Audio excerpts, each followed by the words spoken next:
Antibiotic নিয়ে জাতীয় নীতিমালা থাকলেও তার যথাযথ প্রয়োগ ও মনিটরিং না থাকায় কমছে না যথেচ্ছ ব্যবহার, তাই বাড়ছে অ্যান্টিবায়োটিক রেজিস্ট্যান্স, যার কারণে সবচেয়ে ঝুঁকিতে নবজাতক ও বয়োজ্যেষ্ঠরা। বিশেষজ্ঞরা বলছেন, প্রচলিত অ্যান্টিবায়োটিকগুলো কার্যকারিতা হারালে কোনো অবস্থাতেই সংক্রমণের হার কমানো সম্ভব হবে না। অ্যান্টিবায়োটিক নিয়ে রিশাদ হাসানের 2 পর্বের ধারাবাহিকের শেষ পর্ব আজ।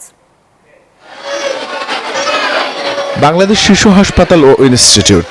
শীত বাড়ার সাথে সাথে বাড়ছে এই হাসপাতালে ভর্তি রোগীর সংখ্যা।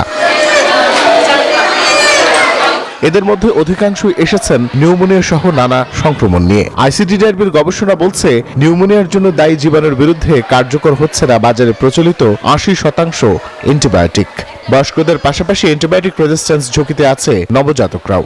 দেখা গেছে যে অনেক ক্ষেত্রে আশঙ্কাজনকভাবে অ্যান্টিবায়োটিক রেজিস্ট্যান্স পাচ্ছি আমরা।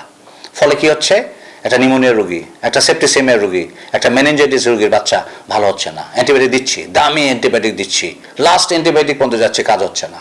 অ্যান্টিবায়োটিকের অপব্যবহার রোধে বিশ্ব স্বাস্থ্য সংস্থা এটিকে ভাগ করেছে 3 ভাগে। অ্যাক্সেস গ্রুপ অব অ্যান্টিবায়োটিক ব্যবহৃত হয় সাধারণ সংক্রমণের ক্ষেত্রে, ওয়াচ গ্রুপ অ্যান্টিবায়োটিকের বিশেষ ও দ্বিতীয় স্তর, আর রিজার্ভ গ্রুপ অ্যান্টিবায়োটিক শেষ স্তরের। তবে বাংলাদেশে আশঙ্কাজনক হারে বাড়ছে ওয়াচ গ্রুপ অ্যান্টিবায়োটিকের ব্যবহার। টানা তৃতীয়বার অর্জন করেছে দেশের সেরা সুপার ব্র্যান্ড স্বীকৃতি বসুন্ধরা টিস্যু। এদিকে আইসিডিডিআরবির গবেষণা বলছে, বিশ্ব স্বাস্থ্য সংস্থা কিছু অ্যান্টিবায়োটিক প্রতিরোধী জীবাণু চিহ্নিত করেছে, যার অস্তিত্ব মিলছে বাংলাদেশেও। নিউবর্ন বাচ্চাদের মধ্যে কার্বাপেনাম রেজিস্ট্যান্ট ক্ল্যাবশিয়েলা নিউমোনি খুব পাওয়া যাচ্ছে, এবং এটা WHO ব্যাকটেরিয়াল প্রায়োরিটি প্যাথোজেন একটা লিস্ট আছে, যেটা রিসেন্ট লিস্ট, ওখানে দেখা যাচ্ছে যে এটা একদম টপ লিস্টে, এবং সেটি ব্যাকটেরিয়াটাই মানে কার্বাপেনাম রেজিস্ট্যান্ট ক্ল্যাবশিয়েলা নিউমোনি ব্যাকটেরিয়াটা কিন্তু আমরা এনআইসিইউতে পাচ্ছি।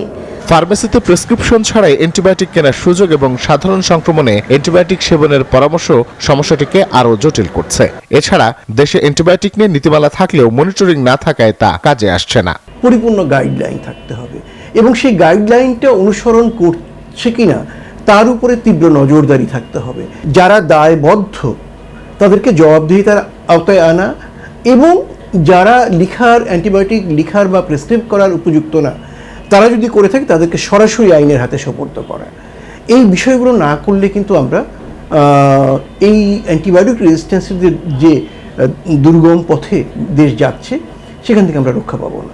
বিশেষজ্ঞরা বলছেন, সামনের দিনগুলোতে বিশ্বজুড়ে দেখা দিতে পারে সুপার বাগ ব্যাকটেরিয়া, যা হবে সকল অ্যান্টিবায়োটিক রেজিস্ট্যান্স। তখন সাধারণ জ্বর, নিউমোনিয়া ও সংক্রমণে মৃত্যু হবে অনেক মানুষের। বিশেষজ্ঞরা বলছেন, দেশব্যাপী অ্যান্টিবায়োটিক রেজিস্ট্যান্স আশঙ্কাজনক হারে বাড়ার পেছনে যেমন সব পক্ষই সমানভাবে দায়ী, ঠিক একইভাবে এই সমস্যা সমাধানে সব পক্ষকে কাজ করতে হবে একসাথে। রিশাদ হাসান, নিউজ 24, ঢাকা।